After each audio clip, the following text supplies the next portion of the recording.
আল্লাহ আপনি আমার ধৈর্য বাড়ায় দেন। ওয়াজআলনি শাকুরা, আপনি আমার শুকর গুজার বানান। ওয়াজআলনি ফি আইনি সাগীরা, আল্লাহ আমার চোখে আপনি আমারে ছোট বানান। ওয়া ফি আয়ুনিন নাসি কাবীরা, আল্লাহ মানুষের চোখে আপনি আমারে বড় বানান। কি মানুষ ছিল, নিজের চোখে নিজে ছোট থাকতে চাইতেন। আমরা নিজের চোখে নিজের বড় মনে করি, এরকম ডাকাইত আছে না নাই? নিজেরাই নিজে মনে করে কত বড় সাহেব, লাট সাহেব। মান তাওয়াদাআ তারাফা, এটা হচ্ছে সুন্নাতুল্লাহি ফিল আরদ।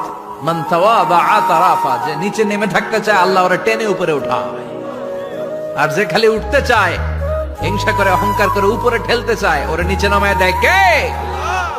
এজন্য আপনি ছোট থাকতে চাইবেন, আপনারে বড় বানাবে কে? আর আপনি নিজে যদি বলেন আমি বড়, থাপ্পড় মেরে আপনারে নিচে নামাই দিবে কে? এজন্য বিশ্বনবী দোয়ায় বলতেন, আল্লাহুম্মা জাআলনি সাবুরা ওয়াজআলনি শাকুরা ওয়াজআলনি ফি আইনি সাগীরা ওয়া ফি আয়ুনিন নাসি কাবীরা। ও আল্লাহ, আপনি আমারে ধৈর্যশীল বানান, আপনি আমারে শুকরগুজার বান্দা বানান, আমার চোখে আমারে আপনি ছোট বানান, মানুষের চোখে আপনি আমারে বড় বানান। সুবহানাল্লাহ পড়েন। এজন্য সবসময় শুকরগুজার থাকার চেষ্টা করতে হবে। রাজি আছেন তো? যে কোনো মুহূর্তে, যে কোনো পরিস্থিতিতে আমরা শুকরিয়া করব কার? চিল্লায় বলেন কার?